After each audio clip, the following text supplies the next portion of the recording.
Chers frères et sœurs dans notre toujours aimable Jésus, aujourd'hui j'aimerais vous faire découvrir, ou mieux connaître, une révélation privée en France que nous connaissons sous le nom de message d'Arras. Cela concerne une personne que le Seigneur a gratifiée d'un amour particulier et de révélations privées. Cette personne s'appelle Marie-Ange Merlier. Elle a vécu à Arras et les textes qui ont été publiés en son temps sont munis du nihil obstat et de l'imprimatur. Donc on peut les lire avec sécurité. Vous avez peut-être déjà entendu parler de ce nom, Marie-Ange Merlier, et le message d'Arras. On en a parlé récemment en lien avec Marthe Robin, car il semblerait qu'en fait Marthe Robin s'est inspirée, ou en tout cas a connu ces textes, et qu'on retrouve des échos de cette révélation privée du message d'Arras dans les écrits de Marthe Robin. Je remercie la sœur qui m'a fait connaître ceci en le rapprochant un peu de la divine volonté. Alors nous allons voir un peu de quoi il s'agit maintenant. Je suis sur le site lemessagedaras.free.fr qui donne un contexte et qui permet aussi de contacter la personne qui est chargée aujourd'hui de faire connaître et de disséminer en fait les livres et les textes liés à Marie-Ange Merlier. Il faut savoir qu'il n'y a pas de grande maison d'édition derrière, mais vraiment un travail, je dirais presque artisanal. Donc je vous conseille d'aller, si ça vous intéresse, sur le site afin de pouvoir ensuite prendre contact afin de commander les livres. Voici une présentation du message, le message d'Arras. Ce message est dit le message de l'amour miséricordieux. Miséricordieux vient du latin miseris cor dare, c'est-à-dire donner son cœur aux misérables, aux miséreux. L'amour de Dieu est infini, sans limite, expansif, c'est-à-dire qu'il veut se donner et se communiquer. Il se donne aux misérables, aux pauvres, aux petits, et vient le dire au monde. Le message d'Arras est l'un de ses moyens. De 1930 à 1933, notre Seigneur se manifesta à Marie-Ange Merlier, à Arras, et lui révéla les desseins de son cœur miséricordieux. On distingue 3 périodes pour le message d'Arras. La première année, de juin 1930 à juillet 1931, libellée Première révélation, avec les desseins particuliers que le Seigneur a sur chaque âme. Ensuite, la deuxième année, d'août 1931 à août 1932, dit la deuxième révélation, où sont manifestés les grands desseins que le Seigneur a sur son Église. Et la troisième année, d'août 1932 à août 1933, dite la troisième révélation, dans lesquelles sont donnés le catéchisme de son cœur eucharistique contenu dans la messe, et pour cela il s'est servi de 3 schémas qu'il a appelés les schémas ou écoles. Le premier schéma qui correspond à l'offertoire de la messe, la livraison. Le deuxième schéma qui correspond à la consécration, c'est la consommation. Et le troisième schéma qui correspond à la communion, la fusion. Et la page qui présente ce message se termine ainsi. Ce message reprend la voie d'enfance spirituelle ouverte par sainte Thérèse de l'Enfant Jésus. Il en est l'aboutissement et le couronnement. Ces messages ont été publiés dès 1934 sous le titre « Le livre de l'amour miséricordieux » avec nihil obstat et imprimatur. Voici maintenant la page intitulée « Le contexte historique ». Le message d'Arras a été révélé par notre Seigneur à Marie-Ange Merlier, qui naquit dans la nuit du 2 au 3 octobre 1891 et mourut le 26 juillet 1978. Son message céleste lui a été communiqué à Arras, dans le Pas-de-Calais, en France, pendant de nombreuses années, à partir de la Pentecôte 1930. Le vendredi 6 juin 1930, avant veille de la Pentecôte, il entendit ces mots « Ecce, voici le Dieu de ton cœur, le cœur de ton Dieu. » Puis le lendemain, vigile de Pentecôte, « Voilà ce cœur.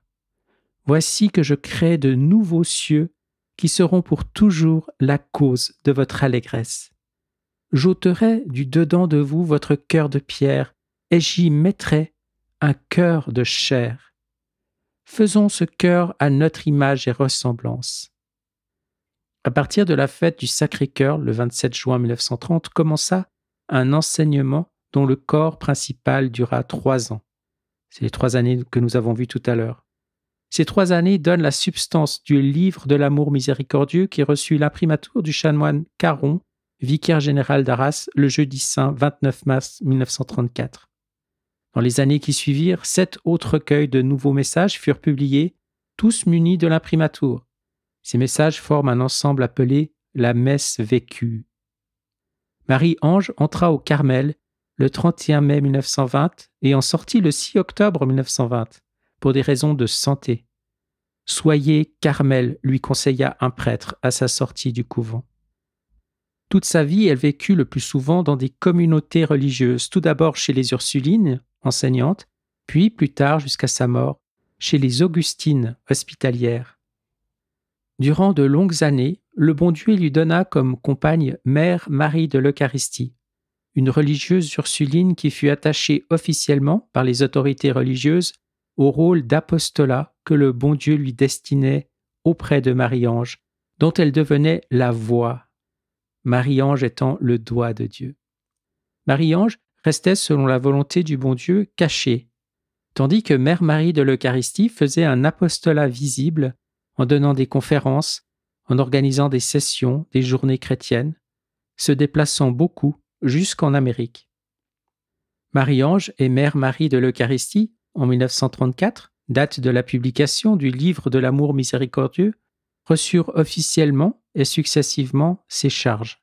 Centre de formation à l'Action catholique, la croisade eucharistique dirigée par le chanoine Vitel, la direction de l'œuvre des catéchismes sous le contrôle du chanoine Caron et la fondation du mouvement des auxiliaires catéchistes jusqu'en 1948. Les différents fascicules de la messe vécue parurent après la Seconde Guerre mondiale.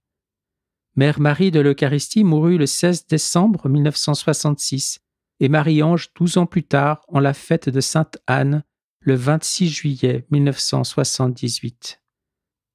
Notre Seigneur lui avait dit « Mes promesses pour le monde n'auront d'effet qu'après ta disparition de la terre. » Livre de l'amour miséricordieux, page 66, le 19 décembre 1930.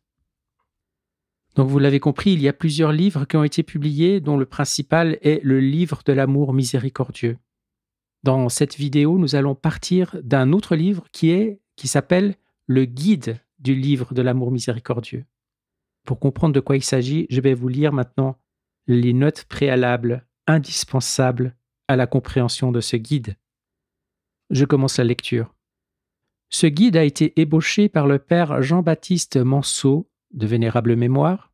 Il représente un énorme travail de compilation portant principalement sur un rapport de plus de 1000 pages appelé « Le contexte ».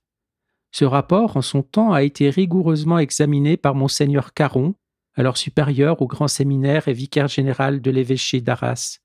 C'est ce saint prêtre qui suivit Marie-Ange au jour le jour durant les 3 années de la manifestation et devint son directeur spirituel en remplacement du chanoine de Lattre. Coupé de son contexte pour respecter le secret dont le Seigneur voulait envelopper sa messagère, le livre de l'amour miséricordieux est demeuré un livre difficile à saisir dans sa synthèse. Et ce d'autant plus que les pages qui développent cette synthèse se trouvent comme en retrait, tout à la fin, sans lien apparent avec ce qui précède. Tout le plan de la manifestation, tout le plan de la recréation du monde est là, nous ne saurions trop conseiller au lecteur d'y revenir. Pour rendre compréhensible et plus accessible le message d'Arras, il était nécessaire de reprendre chaque parole formelle et de la replacer dans son contexte. La mort de Marie-Ange, survenue le 26 juillet 1978, a permis à celui qui fut le Jean-Baptiste de l'œuvre d'entreprendre cette tâche délicate. C'est ce travail revu avec une minutieuse attention qui vous est livré aujourd'hui.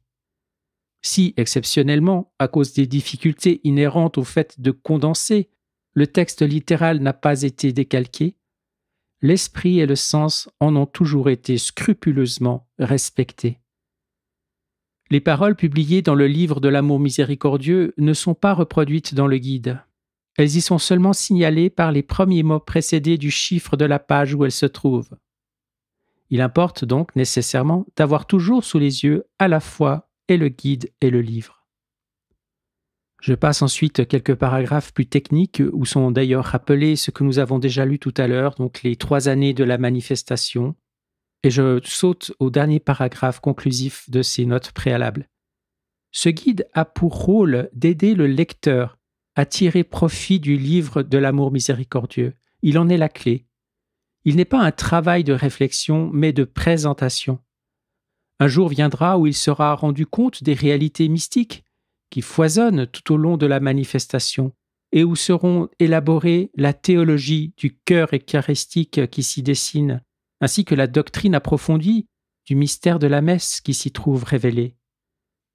Puisse ce jour du Seigneur être proche, mais puisse déjà ce guide contribuer à susciter une multitude de petites âmes victimes de l'amour miséricordieux, afin que, devenues flammes ardentes de par leur misère avouée et offerte, elles propagent l'incendie d'amour-charité, lequel doit déboucher sur le règne du Sacré-Cœur et la civilisation de l'amour, montée universelle vers le Père.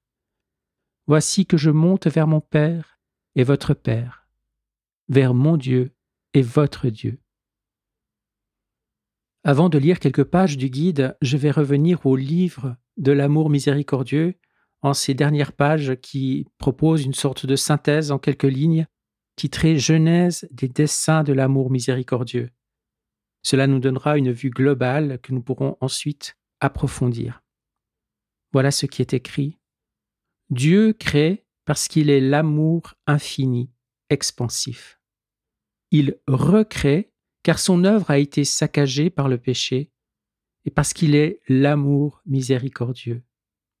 Il poursuit donc l'œuvre créatrice par l'œuvre rédemptrice et le parfait encore par l'œuvre de sanctification. Manifestation spirituelle, communication et attraction de grâce.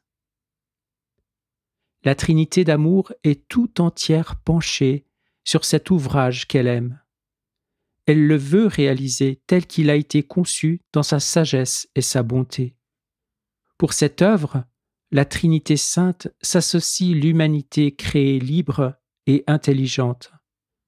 L'homme, s'il y consent toutefois, devient l'auxiliaire de Dieu. Chef de l'humanité, ouvrier parfait de son Père, le Christ, Verbe incarné, suffisait pour accomplir l'œuvre. En ce monde, le Verbe a suffi pour le fiat créateur, il suffit pour le fiat rédempteur et sanctificateur. Mais il a plu au Christ de s'associer une aide, l'Église. Ève nouvelle du nouvel Adam, devenue son corps mystique par la grâce sanctifiante, elle travaille avec lui à l'œuvre qu'il veut achever pour la gloire de Dieu en ce monde. L'Église comprend avec le Christ chef tous les chrétiens membres, formant un seul corps mystique, le Fils unique total du Père. L'Église a donc mission d'assurer l'office de religion, de vaquer à l'œuvre totale, amour de Dieu, charité pour le prochain, sous la conduite de l'Esprit Saint. Toutes les cellules de l'Église, les membres de la famille chrétienne, deviennent donc chacune pour leur part ouvrières de ce grand œuvre. Il leur suffit d'entrer dans le travail même du Christ, travail qui est la messe, sacrifice unique et perpétuel du chef et des membres. La suite maintenant se développe sur les différentes parties de la Sainte Messe et nous montre que tout le dessein de Dieu se coule dans ce schéma de la messe. 1. L'instruction ou entrée dans la messe est une véritable école évangélique et eucharistique, identification, où les ouvriers de Dieu, les petits manœuvres, apprennent, du cœur de Jésus-Christ lui-même, à se servir de l'instrument de la croix, à se livrer en sacrifice, hostie avec l'hostie. Enfin, à se consacrer entièrement, tout cœur avec son cœur majuscule, au salut du monde et à la gloire du Père. Cette partie préparatoire, l'instruction, a pour but de les mettre en contact avec Dieu, heures saintes d'intimité et de les fixer dans la continuelle prière qui prépare à l'étape suivante de l'oblation, par laquelle les chrétiens se livrent à l'amour miséricordieux, vivent leur livraison, demeurent finalement à l'état de livraison. Ils se laissent prendre, bénir, rompre, donner, immoler. En un mot, ils se laissent faire.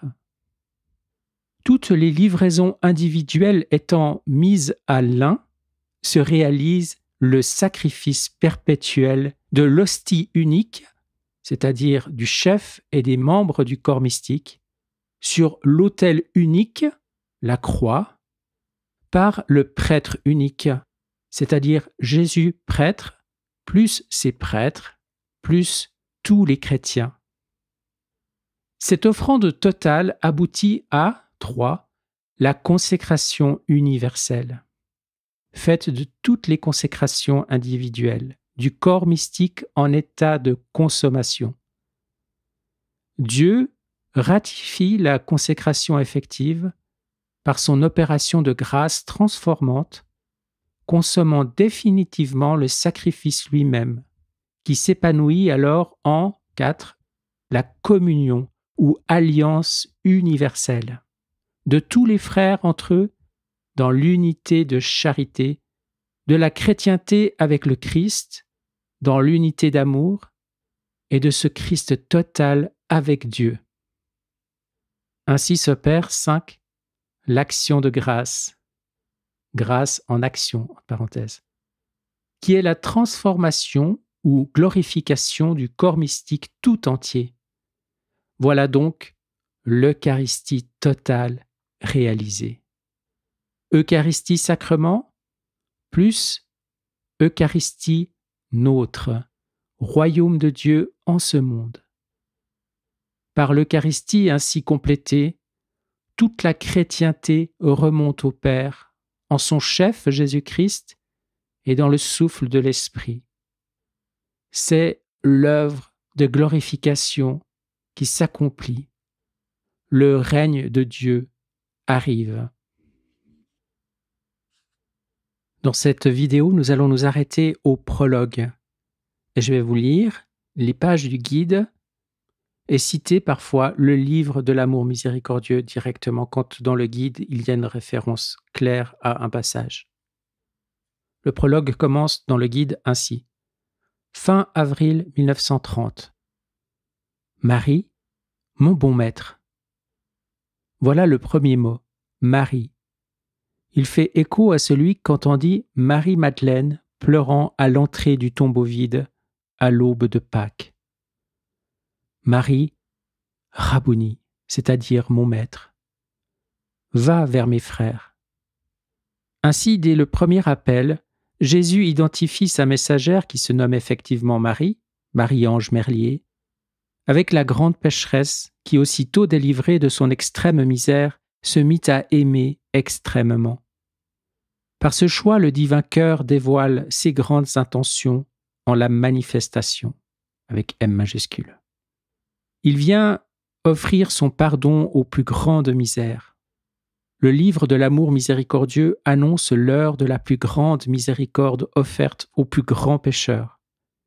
Toute âme écrasée par le poids de sa misère pourra désormais dire, avec l'audace de sainte Thérèse de l'Enfant Jésus, « J'imite la conduite de Madeleine. Oui, je le sens. Quand même j'aurai sur la conscience tous les péchés qui se peuvent commettre. J'irai, le cœur brisé de repentir, me jeter dans les bras de Jésus, car je sais combien il chérit l'enfant prodigue qui revient à lui. Si j'avais commis tous les crimes possibles, je sentirais que cette multitude d'offenses serait comme une goutte d'eau dans un brasier ardent. » Fin de citation. Il manifeste aussi l'intention de se servir des misérables pour une grande mission d'apostolat auprès de l'Église, comme il le fit de Madeleine, l'apôtre des apôtres. Quand il dit à Marie-Ange Merlier, et c'est une parole du livre de l'amour miséricordieux en exergue au début du livre, « Va porter cette parole à mes frères.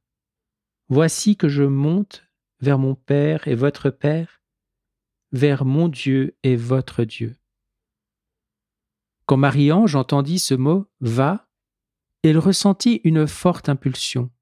C'est un ordre qu'elle se sent pressée d'exécuter. « Va ». C'est une mission qui achève celle de Marie de Magdala.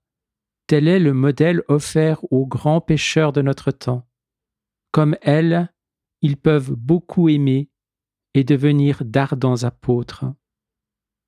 Cette remontée des cœurs du tréfonds de leur enlisement sera souvent évoquée durant les années de la manifestation, par la répétition de cette parole « Voici que je monte ». Cette montée s'opérera par l'amour jusqu'à la livraison, jusqu'à devenir hosties consacrées. L'ascension des hosties, c'est l'élévation de leur messe effective par les mains de l'amour prêtre.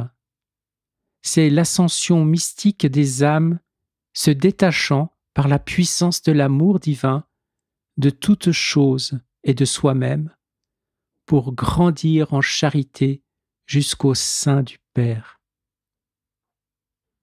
Dans le livre de l'amour miséricordieux, nous lisons « J'ai désiré d'un grand désir de manger cette Pâque avec vous, et mon cœur est à l'étroit jusqu'à ce que ce soit fait. » Cette deuxième parole du livre de l'amour miséricordieux a été placée ici comme un prologue, parce qu'elle indique le sens dominant de la manifestation. Manger effectivement la Pâque, c'est-à-dire vivre la messe jusqu'au sacrifice, afin de monter vers le Père. Cette ascension mystique de l'humanité entière était le véritable objet de l'ardent désir exprimé par Jésus à l'heure de la scène, à l'heure de la rédemption. Pour monter vers le Père, il faut passer par la croix. C'est l'unique voie. C'est pourquoi Jésus a désiré d'un grand désir sa passion. Il l'a désiré comme chef de l'humanité. Il l'a désiré au nom de tous, d'un désir que tous doivent partager et accomplir pour entrer dans le royaume. Il ajoute aujourd'hui ces mots significatifs « Mon cœur est à l'étroit jusqu'à ce que ce soit fait », ce qui veut dire que l'heure est venue de manger la Pâque, de façon non plus formaliste, mais effective, comme il nous en a donné l'exemple à l'origine. Voici donc venue l'heure de l'accomplissement de ce grand désir de Jésus pour l'établissement de son règne ici-bas, dilatant son amour à la dimension de toute la terre, en une Eucharistie universelle. Alors, son cœur ne sera plus à l'étroit. Dans le livre de l'amour miséricordieux, nous lisons « Ecce, voici le Dieu de ton cœur, le cœur de ton Dieu. » J'ai dit en écho, « Voici la servante du cœur de mon Dieu. » Il m'a demandé l'heure sainte chaque jour de juin. J'ai promis. Voici la manifestation de Dieu créateur et restaurateur. Le rideau du ciel s'ouvre, le soleil se lève. C'est un cœur, le cœur de la Sainte Trinité, à la fois amour et toute puissance qui apparaît. Ecce, ce simple mot latin revêt un caractère de gravité, de solennité.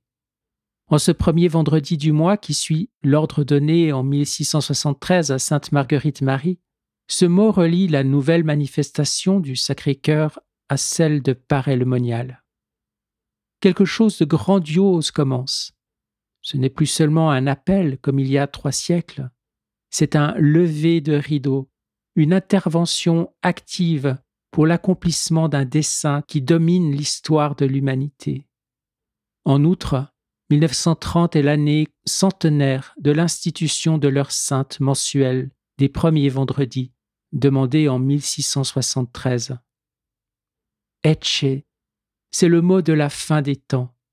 Il ouvre le déroulement des événements apocalyptiques qui vont instaurer le royaume de Dieu, la Jérusalem nouvelle. Ecce, voici qu'apparaît une nuée blanche, et sur la nuée est assis comme un fils d'homme, ayant sur la tête une couronne d'or. Apocalypse 14, 14. Ecce, voici Jésus, le témoin fidèle, le premier-né d'entre les morts, le prince des rois de la terre. Il vient avec les nuées. Tous le verront, même ceux qui l'ont transpercé. Apocalypse 1, 7. Ecce, voici que je me tiens à la porte et je frappe. Si quelqu'un entend ma voix et m'ouvre, j'entrerai chez lui pour manger, moi près de lui et lui près de moi. Apocalypse 3, 20. Ecce, voici la demeure de Dieu avec les hommes. Apocalypse 21, 3. Ecce, voici que je fais toutes choses nouvelles. Je suis l'alpha et l'oméga. Apocalypse 21, versets 5 et 6. La ligne suivante dans le livre de l'amour miséricordieux, c'est « Voilà ce cœur ». Ce mot, est-il écrit dans le prologue, est le fiat lux d'une création surnaturelle opérée ces jours-ci. Dès qu'il a dit « Voilà ce cœur », par besoin, je réponds « Je vous donne mon cœur ». Ce fut aussitôt la parole d'Isaïe. « Voici que je crée de nouveaux cieux qui seront pour toujours la cause de votre allégresse. » Il se fit de son côté quelques instants de silence. On eût dit que le Verbe se recueillait avant de faire encore une fois l'œuvre du Père. De ma part, c'était une indicible attente des grandes choses divines que je pressentais. Il n'y avait pas d'impatience, car j'eusse voulu que ce ravissant silence durât longtemps, silence inexprimablement doux et béatifiant. Mais je désirais aussi d'un grand désir que le Verbe d'amour achevât ce qu'il venait de commencer. Je n'étais pas seul sous son action. C'était bien toujours cette large étendue de l'Église, et, sous mon regard, les âmes chères, toutes proches, confondues avec la mienne. Sa voix disait « J'ôterai de dedans de vous votre cœur de pierre, et j'y mettrai un cœur de chair. » Ce à quoi je répondais sans pourtant ouvrir les lèvres, « Seigneur, créez en moi un cœur pur, envoyez votre esprit, et tout sera créé, et vous renouvellerez la face de la terre. » On ne prie jamais si puissamment qu'à ces heures-là, où Dieu change l'âme en prière. Elle est vraiment, comme dit un psaume, cette bouche ouverte qu'il remplit. Il se fit encore un silence spirituel. J'écoutais le silence. Puis, les mots de la jeunesse, mais appliqués à notre cœur. Il prit du limon, notre cœur est ce limon, assimilé à la terre par le péché, par ses basses attaches, et y insuffla un esprit de vie. Il devint âme vivante. Et ici, Jésus dit « Faisons ce cœur à notre image et à notre ressemblance. » Il le disait sur tous et chacun, en des degrés divers, suivant qu'ils étaient capables d'être recréés et disposés à l'être. Conversion à la vie de la grâce, conversion à une vie plus détachée et plus parfaite. Je regardais le modèle que je devais reproduire. Je vis de mes yeux intérieurs qu'il portait une blessure, une couronne d'épines, des flammes, une croix plantée dans les flammes. C'est bien en son cœur souffrant qu'il veut nous transformer, mais aussi en son cœur glorieux, car je le regardais enveloppé de la lumière de gloire. Le cœur de Jésus ne doit pas être blessé seul. Ses épouses, ses réparatrices doivent l'être avec lui. Tout ce qui le fait souffrir doit nous être une souffrance, non plus ce qui nous atteint nous seuls. Le cœur de Jésus ne doit pas porter seul la couronne d'épines. Ses épouses ne sont reines que pour partager ses douleurs. Le cœur de Jésus ne peut se consumer seul d'amour pour son Père et pour les âmes. La même flamme doit consumer le cœur de ses épouses.